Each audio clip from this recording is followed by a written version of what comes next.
প্রায় ৩ বছর ধরে ইউক্রেন রাশিয়ার যুদ্ধ চললেও সাম্প্রতিক সময়ে ঘুরে গেছে মোড়। রুশ ভূখণ্ডে জেলেনস্কি বাহিনী দূরপাল্লার ক্ষেপণাস্ত্র হামলা চালানোর পর থেকেই এর জবাব দিতে মরিয়া পুতিন। এর মধ্যে আন্তঃমহাদেশীয় ক্ষেপণাস্ত্র দিয়েও আক্রমণ চালিয়েছে মস্কো। তবে এরপর পশ্চিমাদের সহায়তায় আরও আগ্রাসী হচ্ছে ইউক্রেনীয় বাহিনী।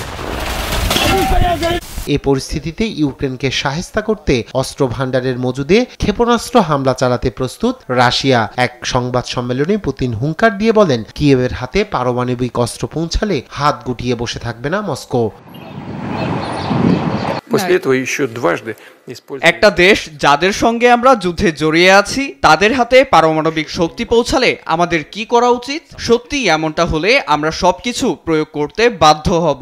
আমি জোর দিয়েই বলছি, ধ্বংস নিশ্চিত করতে সব বল প্রয়োগ করব। প্রথমত, আমরা চাই না রাশিয়ায় পারমাণবিক হামলা হোক। দ্বিতীয়ত, আমরা এও জানি যে এমন বোকার মতো সিদ্ধান্ত নিয়ে কারা এতগুলো জীবন ঝুঁকিতে ফেলেছে।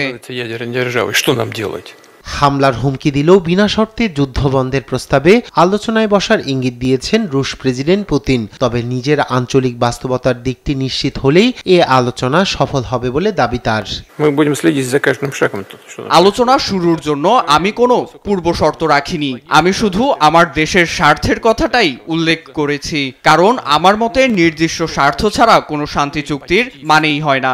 আর যুদ্ধ চালিয়ে যেতে চাইলে সমস্যা নেই, কারণ আমাদের হাতে ওরেশনিকের মতো অস্ত্র আছে যা পারমাণবিক না হলেও ব্যাপক ক্ষয়ক্ষতি করতে সক্ষম।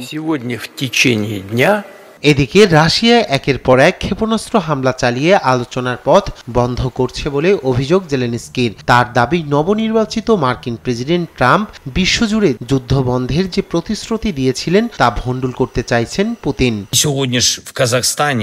কাজাখস্তানে পুতিন আবারও অস্ত্র বিক্রি করেছেন, যা ইতোমধ্যেই আমাদের উপর প্রয়োগ করা হয়েছে। তিনি আসলেই এই যুদ্ধ বন্ধ করতে চান না, বরং এই সংঘাত বন্ধে যারা চেষ্টা করছে তাদেরও দূরে রাখার চেষ্টা করা হচ্ছে। পুতিন চান না ট্রাম্প বিশ্বজুড়ে যুদ্ধ বন্ধের যে প্রতিশ্রুতি দিয়েছেন তাও বাস্তবে রূপ নিক।